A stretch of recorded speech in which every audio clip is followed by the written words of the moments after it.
So it's my real pleasure to introduce you to this evening's speakers, Gail Offen and Jon Milan. Gail is an award-winning advertising creative director, branding expert, and former professor at Lawrence Technical University.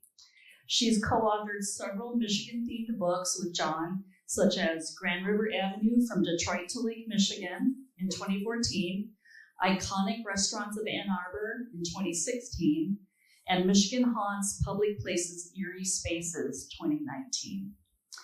Jon is a professional pianist and has demonstrated his expert insight into Michigan history through his work as a lecturer, journalist, and photographer. In addition to the books he's co-authored with Gail, he has also written Detroit, Ragtime, and the Jazz Age, published in 2009, and Old Chicago Road from Detroit to Chicago, 2011. So tonight they're here to share their latest research collaboration, their book, Classic Michigan Food and Drinks, The Stories Behind the Brands, published by the History Press in 2024. This book is filled with stories, photos, and all kinds of interesting details about many iconic and lesser-known food and drink brands that call Michigan home. So let's go on a delicious food journey through Michigan history with tonight's guest speakers. Please join me in welcoming Gail Offen and Jon Milan. Thank you very much. Can everyone hear us? Yes, 1, 2, 3. All right. Fire off chips. Come on. We are so excited to be here. We have some friends here. We just had a great tour of downtown Mount Pleasant. And I have to say, I have not been here in decades. And the last time I was here, I was at the Bird. And it's still there, and it still looks exactly the same. So that was very fun for me. Well, as I said, we're so thrilled to be here. We're so passionate about Michigan food. You know, Jon and I love to write books about Michigan, but we feel like Michigan did not get enough credit when it comes to food. So much of the food that this country and the world eats came from Michigan, and we'll tell you more about it as we go. And this is why we wrote the book. That's right. Well, this is our 6th book together in some way or another, and this was easily our most difficult task. This particular book took us 2 years to write. We conducted well over 150 interviews. We traveled the entire state, the 2 big peninsulas and all the little peninsulas in between. We covered 3,096 miles, and we had 28 kinds of fudge. Folks, our cardiologists were not happy. No. That is a lot of fudge.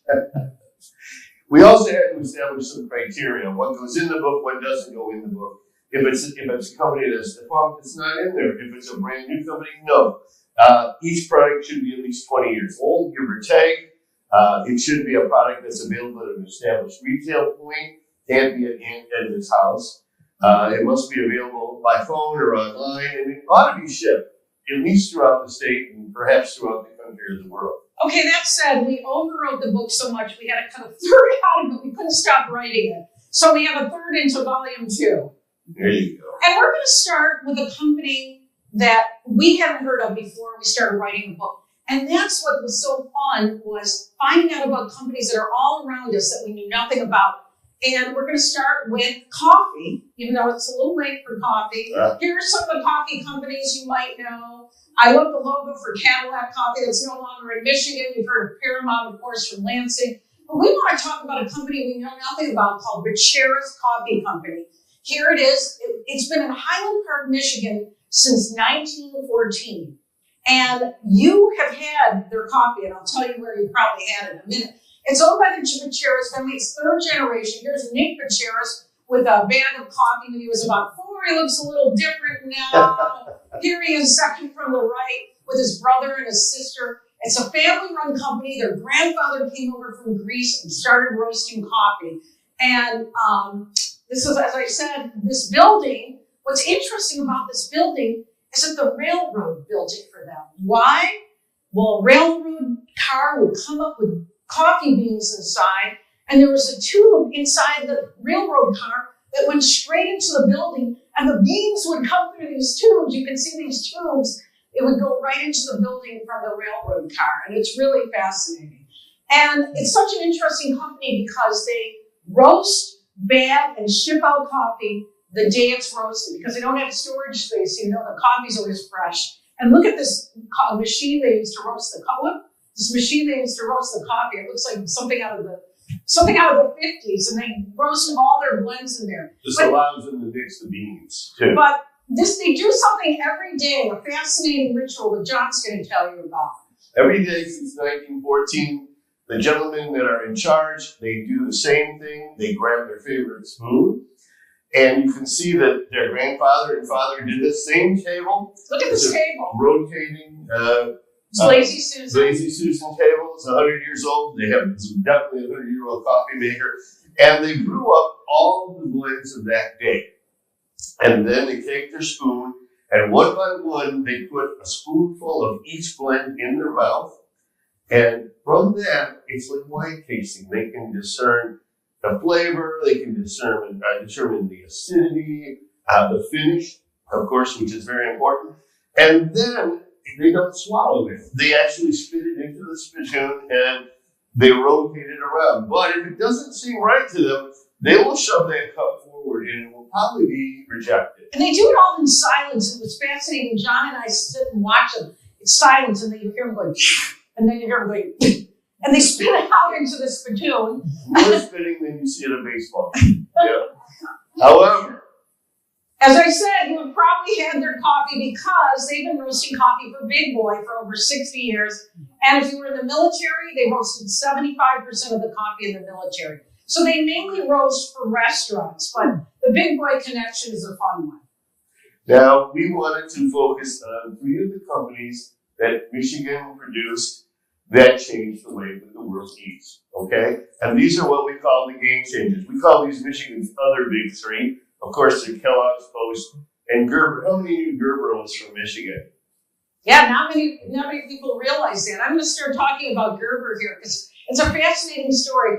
Folks, there was no commercial baby food before the 1920s. And it all started in Fremont, Michigan, on the west side of the state. Dan Gerber had a canning factory. He used to can fruits and vegetables. And there's 2 origin stories about baby food. One is that his wife, Dorothy, had a sickly baby.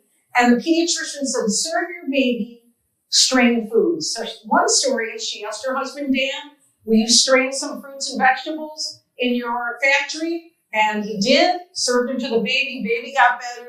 People in the factory served them to their babies. And by the way, this is what Gerber used to come in. Look at these cans that they used to come in cans. But during World War II, there was a metal shortage, and they switched to the iconic jars we know now. That's right. But here's another story. Anybody here a hippie that used to make baby food in a food mill? You didn't have to be a hippie, but this is how we used to have to sit and make the food in a food mill. Well, the other story that we like that their son tells is one night Dorothy and Dan were going out to dinner and they were running late because Dorothy had to make the food in the food mill. And her husband said, come on, we're late. And she said, hey, if you think making baby food is so easy, you make it. And he did. And that's the other story. There was something, whatever. This changed the world. The whole world eats Gerber baby food now. It's not family owned anymore. It's actually owned by Nestle. But Dorothy Gerber went on to become a baby expert with a syndicated column. Now, for all of you people with an advertising background, you'll appreciate the fact, and you know who you are, that Gerber has one of the most iconic trademarks, the most easily recognizable trademarks in the world. It goes along with the hobble-skirt bottle of Coke and also the scallop shell oil. People wondered for years, who is the Gerber baby? Gerber even asked people, do you know who the Gerber baby is? People had some wild guesses. For years, they thought it was Humphrey Bogart. Some people thought it might be Elizabeth Taylor. For God knows why, they wondered if it was Bob Dole. When's the last time you saw a picture of Bob Dole? Yeah. However, okay, we have to warn you, the answer is really not that interesting, but you can win a bar bet by knowing it. Okay, who guessed? Dorothy and Turner Cook. Anybody? No? You never found anybody that knows this. Actually, Anne Turner Cook was an educator, and she was also an author. But at one time, she was a baby. And when she was a baby, the next door neighbor was a woman who happened to be a commercial artist named Dorothy Hope Smith. And she actually sketched Anne Turner's picture and sent it in as part of a competition for Gerber. And you can see her, you can of course see her baby face in there a little bit. She lived to be almost 100. You can still see the baby in there, right? Now we're going to talk about two of the other game changers, and these are the cereal makers. Does anybody here know why Battle Creek is the cereal capital of the world? Anybody? Shout it out if you do. You don't have to raise your hand.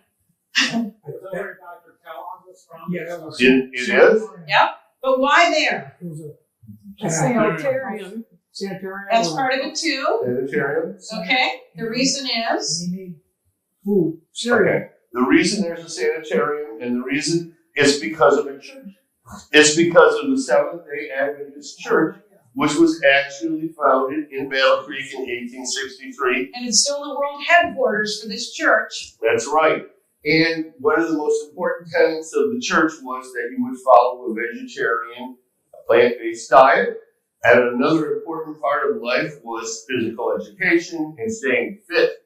And so in the 1860s, they created the Battle Creek Sanitarium, or the SAN as they called it. Look how huge this was, folks. This It was was gigantic. absolutely enormous. And they called it a sanitarium, but it's really like a health spa. Right, and it was a faith-based institution, but by the 1870s, they put John Harvey Kellogg in charge, who was a member of the church, but he was a bit unorthodox, and he brought his brother Will Keith along as the company controller. Now that changed the entire schematic of the sanitarium because it became more of a spa. And everybody wanted to go there. It's like, oh, you know, anybody who's anywhere, anybody would go to the Kellogg. Amelia Earhart, Henry Ford, Thomas Edison. Right. And you would be subjected to, you know, some interesting things. Now, of course, you would be outside and doing a lot of calisthenics. You see these guys in their shirts and ties and ladies in their dresses out in the street doing calisthenics, you know. And but Dr. Kellogg was also known for some very unusual practices, and he would put you through some interesting different procedures. For instance, he might give you a yogurt enema. He might also put some high voltage electricity through your eyeballs, and he might even put you in a chair and kind of bolt you in and shake you around for 2 hours. These are unusual practices. And they're kind of recounted in The Road to Wellville, which is a book and also a film. I don't know if anybody's seen that, but you can see some of the strange things that were going on there. Now, they also had plant-based food that they invented. One of the things they invented was granola. Okay? A lot of people don't know that. The other thing that people do know, though, is by accident one day they invented cornflakes. This is a dramatic recreation. They had a bowl of corn mush that they kept out overnight, and they started flaking it, and voila, cornflakes. That's actual footage. Now, everybody that went to the sanitarium came to really enjoy the food they were making, and people that left there requested to be able to get some of the food. And one of the things they actually loved was the cornflakes. And Dr. Kellogg said to his brother Will, "We're going to start a company called Sanitas. And if you want this food, you can send to us, and we will send it to you because you were a member, you were a patient here." And Will Keith said, "No, I don't think that's a good idea. I think we're going to let the whole world in on this. And just to make it really more interesting to everybody, we'll make it more palatable.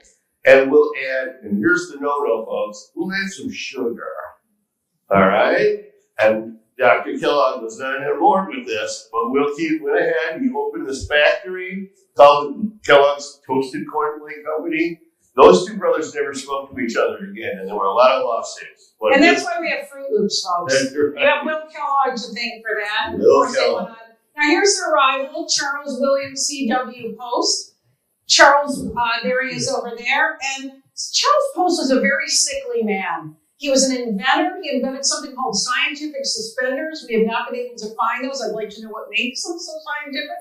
But he was looking for health cures his whole life. He even went to Dr. Kellogg's sanitarium, wasn't cured, started his own sanitarium. He also believed in physical exercise. The dress code was a little bit different. It was a lot more comfortable than exercising in a suit and tie. And as John would say, he was 40 years old and he still hadn't found a reason to be in our book. And at 40, he suddenly had a breakthrough. He decided that all his problems were caused by coffee. So he decided he was going to make a coffee alternative. He came up with a product called Postum. Have any of you ever actually had Postum? Anybody? All right. What, is it any good? Well, No, see, I love this. I usually say to people, what's it like? And usually people go, it's not very. Anyway, it became incredibly popular. It was made out of molasses and barley. And why it became so popular? Because Seventh-day Adventists can't have caffeine, Mormons can't have caffeine. Speaking of a huge show, by the turn of the 20th century, he was spending $1 million a year on advertising. And ads like this: coffee causes heart failure, just Pepsi up, something called brain fad, and nervous frustration. They will leave you when you use Post-it. It became a huge hit, but he really wanted to do a cereal. So he put together a bunch of ingredients, including wheat and barley, and this made his fortune, grape nuts. Remember the Seinfeld thing? What's the deal with grape nuts? No grapes, no nuts. What's the deal? But this became a huge seller, and the company took off. Even at a rival to cornflakes, he called him Elijah's Manna until the church came down on him for having such a religious name. So he changed it to Post Toasties. Although he did say, how does Bethlehem Steel get away with that name? But he called it Post Toasties, no longer around. Well, he became a multimillionaire. He had one daughter named Marjorie Merriweather. She was a very smart girl, so smart that he started taking her to board meetings when she was 10 years old. Kids were out playing. She went to the Post board meetings, which was a good thing because when Marjorie Merriweather was 27, unfortunately, Charles committed suicide. He never really was able to cure his health problem. So Marjorie took over the company. Now, considering all of her father's problems and what he thought caused him, Marjorie decided to diversify the company. And what do you think the first company she bought was? That's right, a coffee company, Maxwell House. As I said, a very sharp woman. She really had an ear for what was going to be big. Now, this is right around in the 20s when refrigeration was really starting to get popular. So this guy named Clarence Burnside said frozen vegetables are going to be the next big thing. She bought his company. And her big company was Jell-O because you need a refrigerator to make Jell-O. She bought Jell-O, Hellman's mayonnaise, Baker's cocoa, Minute Rice, and Sanka, and it all became General Foods in 1929. Right. And she made so much money, she bought a little place in Florida called Mar-a-Lago. That's right. It was built on Jell-O and mayonnaise. She even married her financial advisor, E.F. Hutton. And everybody knows when E.F. Hutton talks, people listen. Well, we're pretty sure she stopped listening once they got divorced. However, we should mention, too, that the dot-com of that time period was the cereal companies, and everybody in Battle Creek was trying to get in on it. Post and Kellogg were the most successful, but there were over 70 companies trying to make cereal at that time in Battle Creek. Now, we also focus on Michigan specialties, and as you probably know by living here, those include fudge, jams, preserved fruits, pickles, and pasties. And of course, with all of our bounty, there's a lot of jam companies. When we were working on the book for 2 years, I wore a hairnet, as you can see. And here I am with the American Spoon watching them making. That was another really great thing about this book. We got to go and watch how these products were made. Here they're making Red Haven peach jam at American Spoon. Highly recommend it. But I want to tell you a fun story about another company I knew nothing about. Has anybody ever been to the Jam Lady in Eagle River, which is, oh wow, very impressed, which is, show where it is, Joe. That's up in the ear of the rabbit, the old Keweenaw Peninsula. And this one, it's owned by this guy named Paul Mihalchik. His grandmother came over in the 1900s from Czechoslovakia. He specializes in something called thimbleberry jam. Anybody ever have thimbleberry jam? All right. Thimbleberry jam. Thimbleberries look like tiny raspberries, and they cannot be commercially grown. They have to be wild forage. Like morel mushrooms, you have to look for them out in the woods. And so everybody up there has their own secret patch of berries. That's how they can make their jam. This guy was such a character, like I said. He told me this one story. He goes, Gail, I was out looking for berries, and I saw this really big patch, and I looked over, and there was a bear. And I said, well, hell, this is a great patch of berries. And I growled at the bear, and he ran away. Yeah. And I don't know if that's true, but it's a good story. But anyway, here's the thing I love about this place. So if you want jam and you go up to Eagle River, this store is open 365 days a year, 24 hours a day, because this is how it works. You go inside, you get a jar of jam, and you put your money in an honesty can. That's how you pay for it. So nobody's even there. But in the winter, when there's, I don't know, John, 10 feet of Yeah, it snow, looks like about 10 10 to 12 feet. feet of snow. See that shovel by the door? You go there and you have to take that shovel and you shovel out the door. Self-serve. And then you go inside and you take your jam and you put your money in the honesty can. This is where the note on the table comes from. It says, I've gone to the store, I'll be back in 3 weeks. Now you can order it online, but it's really more fun to go up there. Now, Mackinac Island, I'm sure that most of you have been there and you love it. There's many great things about Mackinac Island. It was actually America's second national park. It was designated in 1875, right after Yellowstone.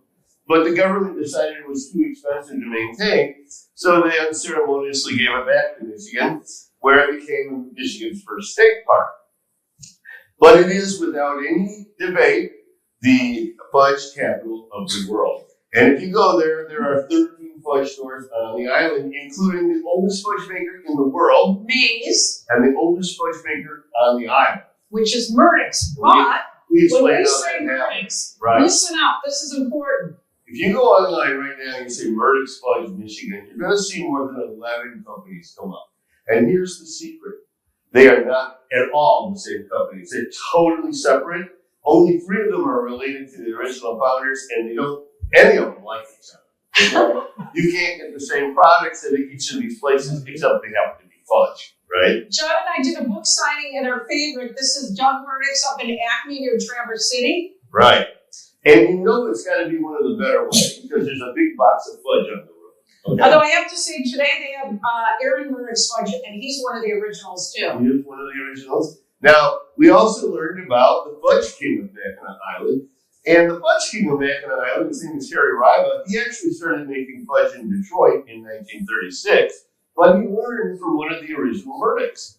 And when he got to Mackinac Island in 1960, they were a little put out when he told them that he was the actual maker of Mackinac Island fudge. But he was a brilliant businessman. And he immediately changed the way things were done. For one thing, he had a great marketing mind, and he said, we should make the fudge in the front window so all the tourists can see us making it.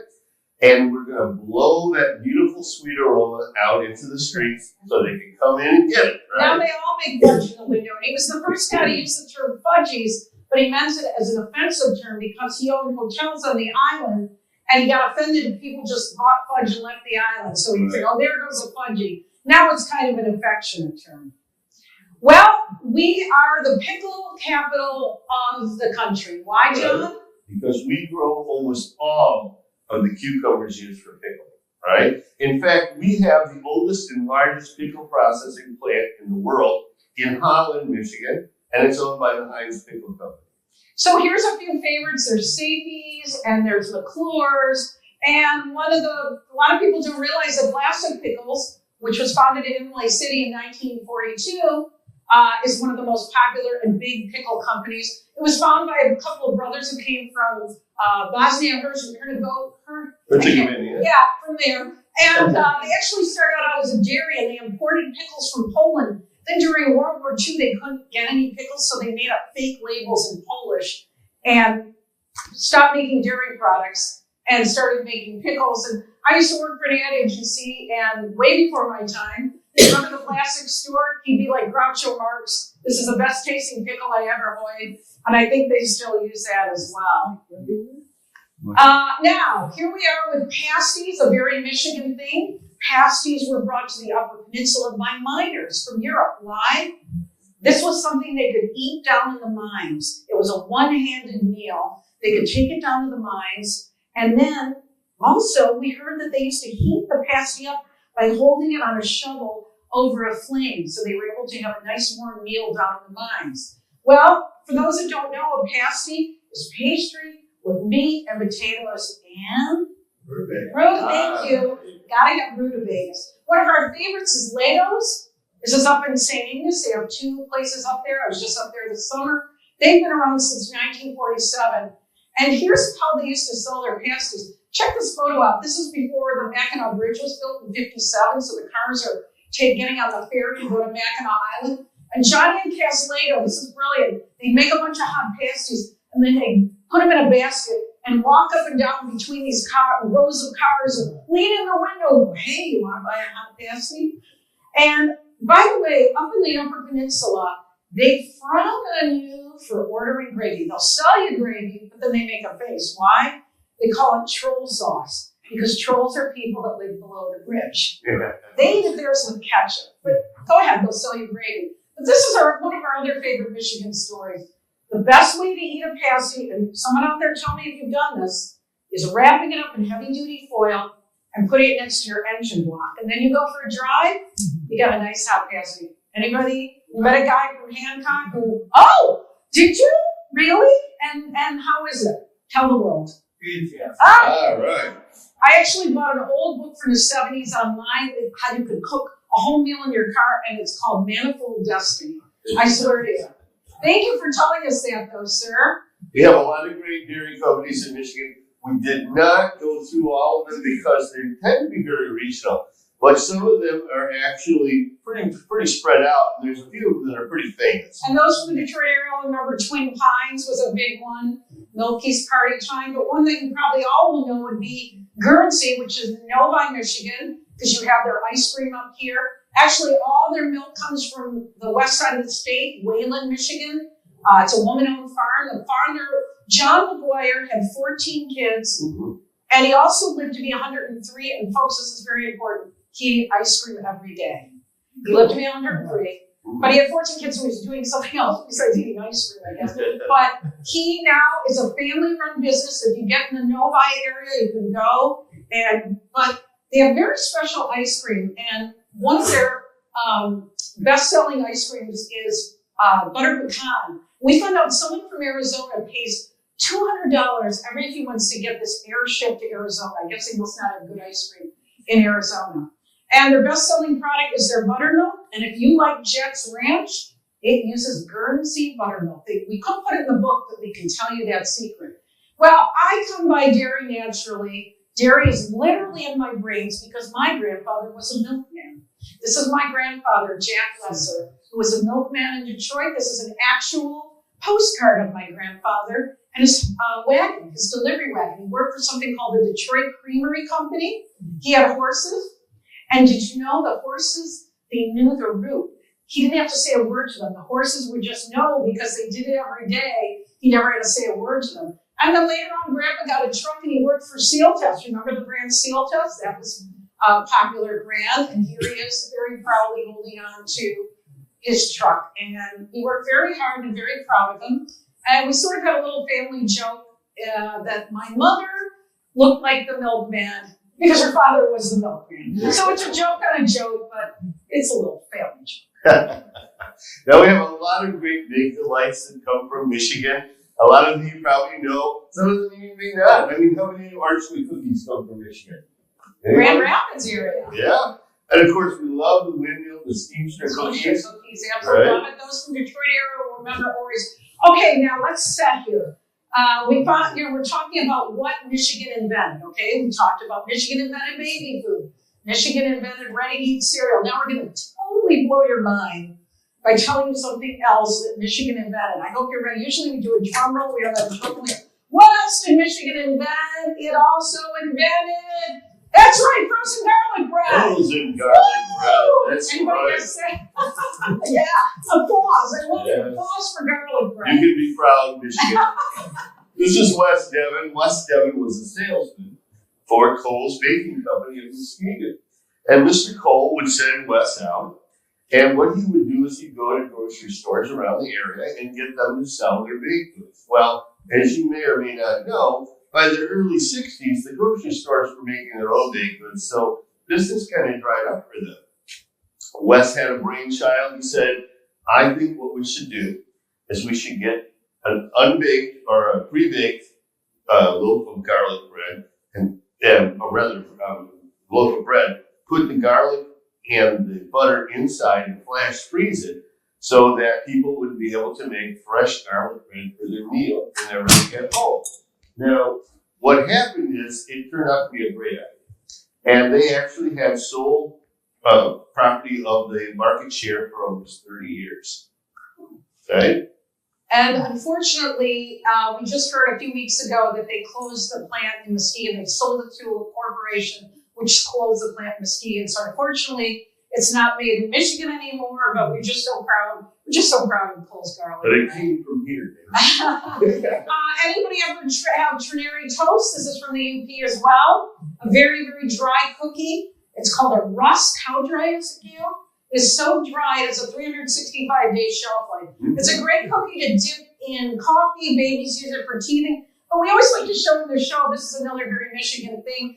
Okay, if you go to Trinary on the last Saturday in February, they have this thing called the Outhouse Classic. Folks, it's the UP. It's very cold. There's not a lot to do with how many people. What they do is they build outhouses and they put them on skis and race them down Main Street. These are pictures from last February. You go online, you can find hundreds of pictures, and some of them have fun names. This is called the Pooh Fighters, and it's sort of a little off color, but it's a very, very charming Michigan thing, and you can get the cookies online. They're delicious. Mm-hmm. Now, a lot of you know that some great meat products come from Michigan, and some of them you'll recognize right by the picture here, Kogel and Kowalski. And here's one you probably all know, and it is Ballpark Franks, which plump when you cook them. Very few people know that it was started by our Senator Ulysses Slotkin's grandfather. Samuel Slotkin started the high-grade food products. He came from New York.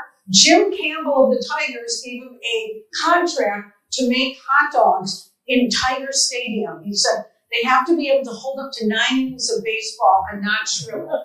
And he made these hot dogs, and they sold them in the ballpark. Then grocery stores said, well, we want to sell these hot dogs. So they spent a whole weekend trying to come up with a name of, what should we call these hot dogs that we sell at the ballpark? What should we, by Monday they had ballpark drinks. Yeah, they got a bill for that anyway. Yeah. You know. And it's on the ad agency I used to work for. It's one of their ads there, but it's still going strong. And actually, they plump when they cook them. Plump when you cook them came from their sausage maker. When he asked, what makes these hot dogs so different? He said, they plump when you cook them, and hence the name. Now, Michigan has always been kind of a melting pot, probably because of the auto industry and other industries. But we have some wonderful food products that come from different ethnic backgrounds. We have Italian and we have Mexican. We have the largest Arab population in the free world, in North America, I should say. We have Scottish products. And we are actually the home of Le Choy. We were actually where Le Choy was founded in 1922 by two really Chinese, or actually un-Chinese guys. Ilan Nu was from Korea, and the very Chinese-sounding guy named Wally J. Smith, who came from Ivar. And they met in 1922 at the University of Michigan. They were classmates at the University of Michigan. And they decided to capitalize on America's fascination with Chinese food. And they called the product Le Choy. Now, Le Choy is a very important name. Does anybody know what it means? No, I'll tell you why, because they made it up. It means absolutely nothing. They thought it sounded pretty cool. Check out the plant here that's no longer there, that was demolished a few years ago. Look how big that was. They built this plant in the north side of Detroit. It's actually been standing there since then. But the company has moved on to actually Chicago and Ohio. However, they even started offering cooking classes at their plant to get people to come in and try to make their own cooking, teach them how to do it. And they started canning and bottling their products. This is their soy sauce, which was originally known as soy sauce. And it is today still the second most popular soy sauce in America. Who remembers as a kid buying those cans of Le Choy? Remember those things? Le Choy makes Chinese food swing American. Well, there's a lot of great snack products. Germac, which is over 100 years old, roasts all the peanuts for all the sports venues. Some people that grew up in Bay City would remember the wonderful St. Laurent, the nut house that has recently been bought, but all the traditions continue. But John and I, as I said, we went and saw a lot of products being made. This was one of the most fascinating. Better Made potato chips, folks. There used to be 32 potato chip companies in Detroit. There's only one left. It's a great one. Better Made, it's in the name. Started in 1930, still in the original location on Gratiot on the east side of Detroit, started by two cousins. And John and I actually, they don't give tours. This was a sad thing. We grew up going to a lot of tours of food companies. They're worried about espionage. Nobody seems to give tours anymore. But we were able to go in and we found fascinating fact, which is a bag of potato chips, it takes 7 minutes to make. 7 minutes. They peel it, they chop it, they fry it, they put it in the bag, they seal it. Only 7 minutes to make your favorite bag of chips. The packaging is from Michigan. The salt is from Michigan. So when you're eating Better Made, you're eating a real Michigan product. And even their potatoes are specially grown for them by Michigan State. They're called chipping potatoes. Okay, but here's the best part. Well, here I am in a hairnet again. At the end, Jon and I, this is the owner of the company, we got to eat fresh potato chips right out of the fryer. Mm-hmm. Folks, it was one of the highlights of the book. It's hard to eat a regular potato chip again. But it's an incredible company, and people from all over the country and the world order Better Made potato chips. Oh, yes. Now, we all know that a lot of great sweet snacks come from Michigan, chocolate being one of them. Does anybody know how to pronounce the name of this particular Michigan company? Okay, who thinks it's pronounced Sanders? Raise your hand. Who thinks it's pronounced Saunders? Ooh, about half and half. Okay, folks, it rhymes with Michiganders. They told us this. It is indeed Sanders, but half the population thinks it's Saunders. And as we like to say in Michigan, Sanders. Sanders. Yeah. It's very important to know this because the man who created the company's name was not Sanders. It was Fred Schmidt. Okay? But Sanders was his middle name. And he didn't want to use Schmidt because his father owned a baking concern in Chicago and he didn't want any confusion because he started his business in Chicago, but it was destroyed in the Great Fire. And so in 1875, Fred Sanders Schmidt moved to Detroit and opened the Great Palace of Sweet, which is at the corner of Michigan Avenue and Griswold. This was the first place. And he appeared at the World's Fair in Chicago. And he made a great name for Sanders products in Michigan. Now, did anybody grow up going to any of the Sanders grills and restaurants? They had counter service. When you sit down, do you remember this? They give you a metal cup, and then they put a little paper thing in there. Does anybody know what this is? This is a very hard word. This is called a zarf. And if any of you play Scrabble, this Z-A-R-F, it's in the Scrabble dictionary. If you ever get a Z, this can earn you like a triple letter. Win the game. Yes, you can actually win the game by knowing zarf. Now, Fred Sanders invented the ice cream soda in 1876. He invented the bucket cake by mistake, by accident, in 1913. He was making a cake, he ran out of buttercream frosting, and he said, oh, the heck with it, I'll just put a couple of loops across the top and cover it with a chocolate ganache, right? He also invented the hot fudge cream puffs, which people remember. And folks, this is kind of a sad story because Sanders has been bought. They were bought by Morley's, then by Cars. Now they're owned by another holding company. They make very few products anymore. One of the products they do make are those, if you go to Costco, this is one of the top 10 selling products, the chocolate-covered sea salt caramels. That is really it's a great product, but they farm out everything else. And they don't even make the cakes anymore. There's 3 places. If you want a genuine Sanders hot fudge sundae, they have the last remaining store is in Rochester. I know it's a schlep to go there. Their headquarters, which is in Clinton Township and Mackinac Island. But they're sort of a shadow of their former self, we have to say. But it's still a great brand. And another great chocolate from not too far away is Hanover Chocolates. St. John's, the mint capital of the United States. I went to the Mint Festival there one year. In 1991, Carl and Heather Hanover, who are both chemists, decided they wanted to make a chocolate to promote the Mint Festival. They started selling them there. And then it became so popular that they started making Michigan mints. And what's funny is they first started out with just the Lower Peninsula, and they got so many complaints, they added the Upper Peninsula. And they also use Traverse City cherries for them. It's a great Michigan product. Has anybody been to the Mint Festival? It's the best smelling festival you can go to, I have to tell you. Well, it's really amazing. As our shirts declare, here in Michigan, we call it pop. Don't you dare call it soda. Pop is actually a very old term, and it goes back quite a long way. But we are the proud home of the oldest pop in the world. And that happens to be Vernors because it outlasted them all. It was invented in 1866 by James Verner. He was the first pharmacist licensed in Michigan. And he was a young boy in 1861 when he worked in Detroit. And he created this ginger drink with sugar and everything. He put it in an oak barrel, and he went off to fight in the Civil War. 4 years later, he came back and he sampled it. And he said, according to the legend, he declared, "This is deliciously different." Right. Well, that's a good legend anyway. However, it became very popular. But at that time, as you may or may not know, you could not really bottle a carbonated beverage, okay? We didn't have a way of preserving that carbonation that would go flat. So you would go to a soda fountain and you would mix the syrup with seltzer water until the 1890s when, because of the way they could pressurize the bottle, you could sell it in bottles. By that time, James Verner was very successful with his Vernors, and he started bottling it en masse. He had a big plant down at the river, eventually moved it to Woodward.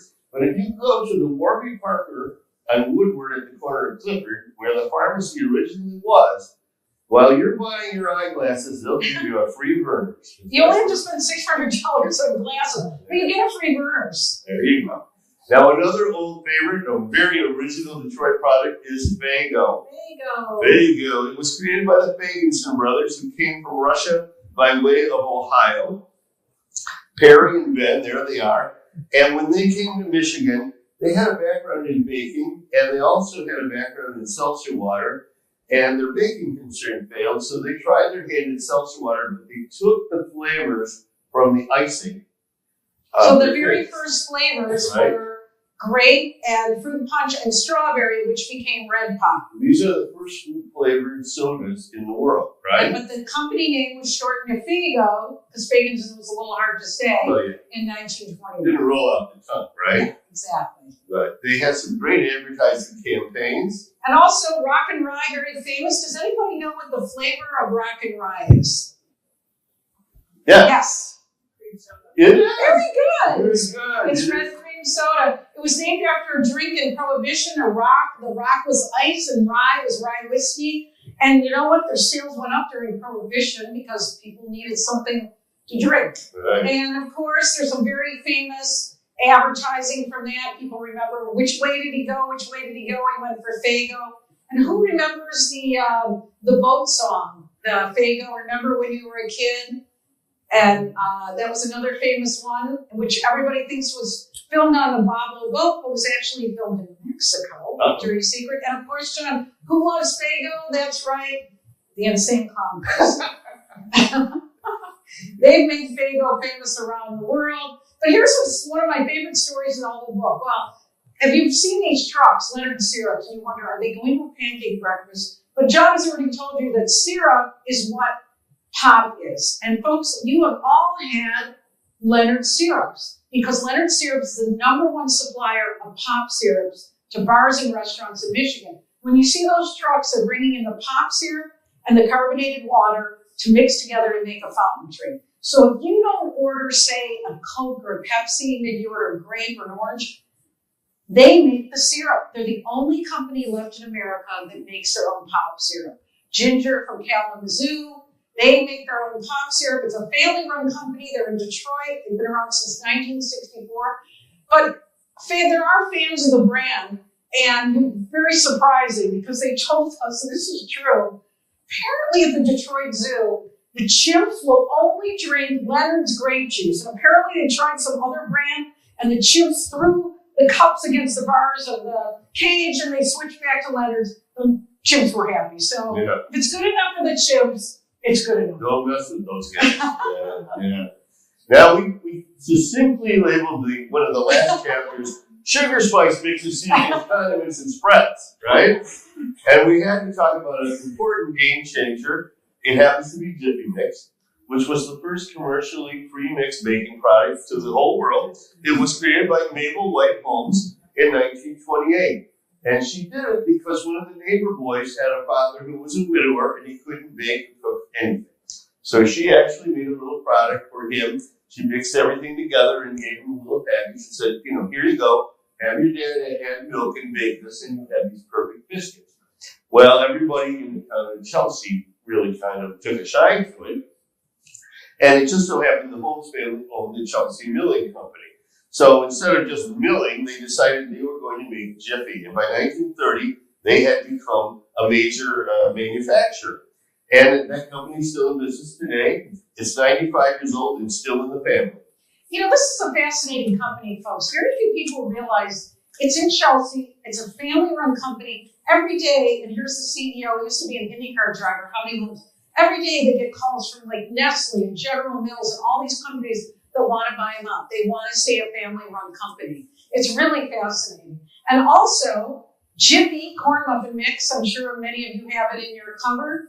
It's the #1 selling dry grocery product across America. Mm-hmm. And one of the reasons is, folks, it's cheap. I mean, it's a good product, but usually it's under $1, right? Well, unless you go to 7-Eleven. But It's like $5, yeah, right? yeah, $3.95. But yeah, and so it continues to be an incredible product, and if you go to downtown Chelsea, they used to give tours, they no longer give it. Has anyone been on the Jiffy tour? Somebody Yeah, they knows. don't give it anymore. It's all And one of the other great tours we got to take, again, the general public can't go. Bay City, the Pioneer Sugar Company, remember Pioneer and Big Chief, it's all now Pioneer. Look at this, folks. This is a mountain of sugar beets behind me. Sugar beets save the thumb. Why? Well, there's the thumb. It was all lumbering in Bay City, the lumber industry. They cut down all the trees, and around the beginning of the 1900s, as I said, they cut down all the trees. What were they going to do to make money? Someone from Germany came over and planted sugar beets. This product saved the thumb. All of a sudden, sugar companies sprang up all through Michigan and making sugar, and now that's a huge product that's made mostly in the thumb and all around Michigan. It's fascinating, though. It's an all-natural product. So has anybody ever seen a sugar beet? It looks like a regular beet, but it's white inside. So the sugar is a natural product. They don't bleach it or anything. They heat it and they spin it, and the pulp is used for animal food. And it was a fascinating process. The other thing I want to tell you guys is it used to be owned by a corporation. It's owned by the farmers now. It's actually farmer-owned. So when you buy Pioneer Sugar, you're supporting Michigan farmers. They make, in the season, which is October through May, they make 3 million pounds of sugar a day. And the whole town smells like beets. It smells like beets. But the other thing we always love to tell you is, okay, as I said, it's a beet. A beet's a vegetable, right? So you know how people are always telling you to eat more vegetables? Folks, the more sugar, more vegetables. You're really eating a vegetable. So go ahead, don't feel guilty. That's right. But it's a fascinating product. And by the way, they're only using the name Pioneer now. Unfortunately, they got rid of Big Chief. Yes. Well, and this isn't the end of our book. We're only going to tell you about a couple more places, but there's a chapter at the end of our book we call this Worth a Visit. There's places all around Michigan that we actually think you need to go to and try them out. One of them, which is not too far from you guys, is the Peanut Shop, right? And the Peanut Shop is from 1930. That's what, 1936. Now, Mr. Peanut was created in 1916. The Planters Company started in 1906, but they started putting peanut shops throughout the country. And the one in Lansing is one of the only ones left. It's been around since 1936. I don't know how many of you have been there, but it is a wonderful treat. A lot of you have. See that? There's nothing like getting a warm cashew. Oh my peanut gosh, shop yeah. in Michigan. And they still have one of the original roasters there, but their cashews really are addictive. They do mail order too, but it's right in downtown Lansing. You can't beat a place that has Mr. Peanut riding on the road. Come on. But here's one of the last products we want to tell you about, which is one of the few places that does give tours. This is in Jackson, Michigan. Now check out this building here. You're going to see it on the next slide. This is the Gerber Chocolate Company. It's a fascinating place, all homemade chocolates, and they make it on antique equipment. This is what they call a caramel guillotine. I think no one's neck was chopped off, but they put the caramel through this actual scary-looking guillotine. Their chocolate melter is 120 years old. It's a couple that runs it. The chocolates are amazing. But here's another game changer. What was invented in Jackson, Michigan? No, not garlic. In this building. In this building, so look on the upper left here. This is the Jackson Cracker Company. They had a little round buttery cracker. Yep. Wasn't doing much. In 1919, a company called Nabisco came and said, we'll buy your cracker. And voila, the Ritz Cracker was born. And very few people know it's from Jackson, Michigan, from the very building that the Gerber Chocolate Company is in now. Now, we want to tell you about another great product. as an homage to this, the Gerber Chocolate Company, they're the only people that make them. They're called Ritz Carameltons. They start with a Ritz Cracker, and they put on some homemade caramel, and then they top it with chocolate. It is fantastic. They have a store in Briarwood in Ann Arbor, if you're in Ann Arbor, or you can mail order them. But it's a very fun product to send to people all over the country and say, we invented the Ritz Cracker. Now, just to end here, Jon and I said we started writing a book 2 years ago, but we actually started our research about 60 years ago. Why? Well, thank God our dads took slides. Anybody used to take slides? We found these among our dad's slides. We were both, we don't know if we were there the same day. Who here went on the Kellogg's tour when they were kids? Anybody? Yeah. Used to go through and you get a paper hat and a Fruit Loop Sundae, and then you get those wonderful snack packs of cereal. Well, here I am with my brother and my cousin, and there's Jon with Tony the Tiger. That's the last time Jon wore shorts, and he's posing with Tony the Tiger there. And it's really too bad that places don't give tours anymore. But I think this is where we both got the idea to write the book. And with that, so please follow us on social media. Every Friday, we post a really fun fact about Michigan food, and everybody can write to us and tell us what they like about Michigan food or something else they think that should be in there. You can also order signed books from us, and we're going to be signing books in the reception after. But with that, we hope we made you hungry, and we hope we made you proud of Michigan. And with that, we want to thank you very much for coming tonight. Thank you. And now we'd like to open it to questions. Our favorite part of this, and we learned so much from people out there, please ask us questions or share your favorite Michigan food memories with us. I have the microphone. If you want to raise your hand, I'll Or you could just be run loud. it to you. Oh, it's Martha, right there. Hold up your box of food.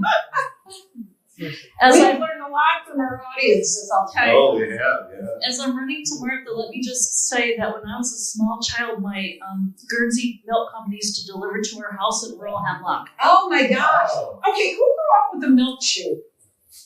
Nobody? Okay, a few people, yeah. Milk chutes were very popular, and they delivered milk and they put it in the milk chute.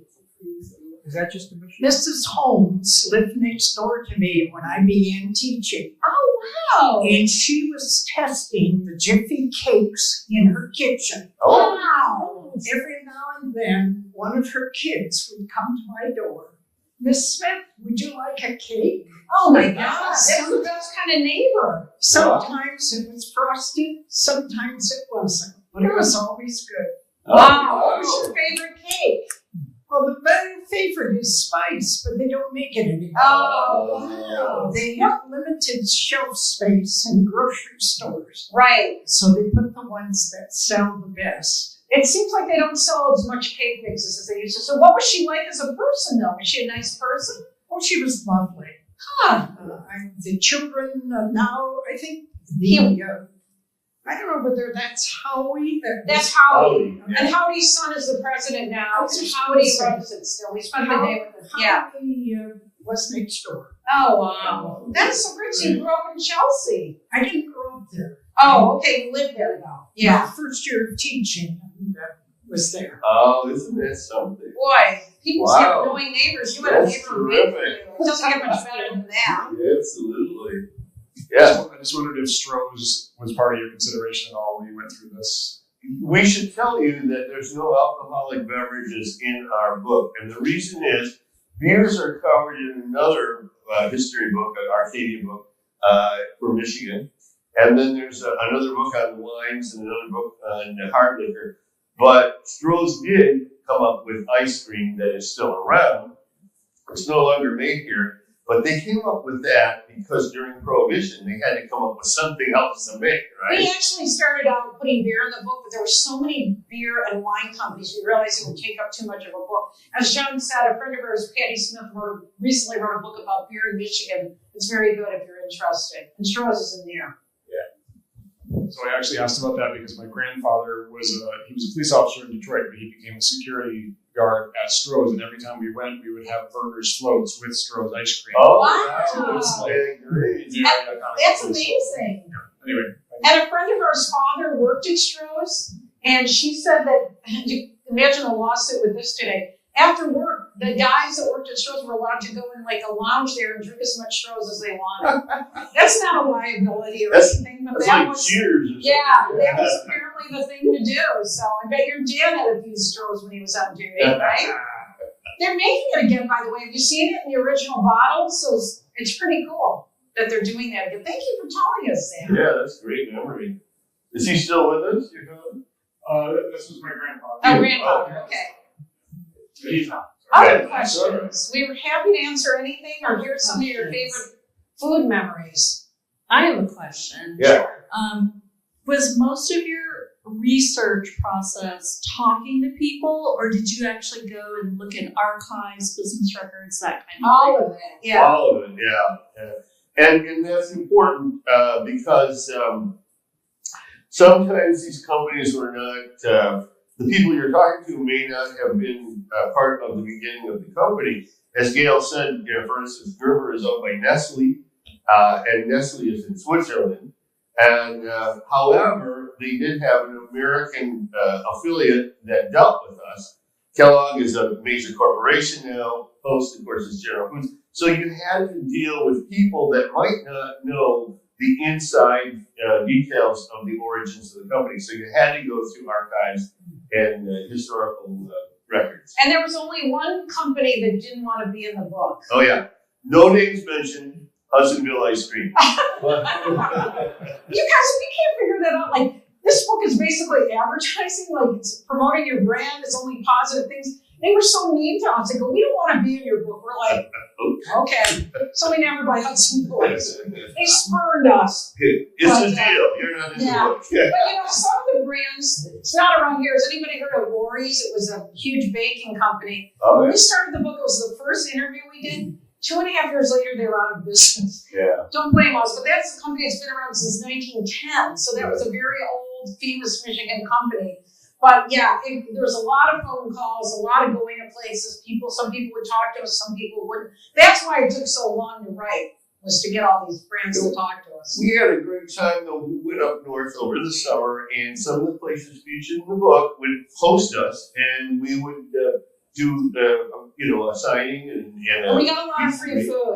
Yeah, we got a lot of free food. Chocolates. But some of those places that are worth a visit were great places to go, and we love supporting Yeah.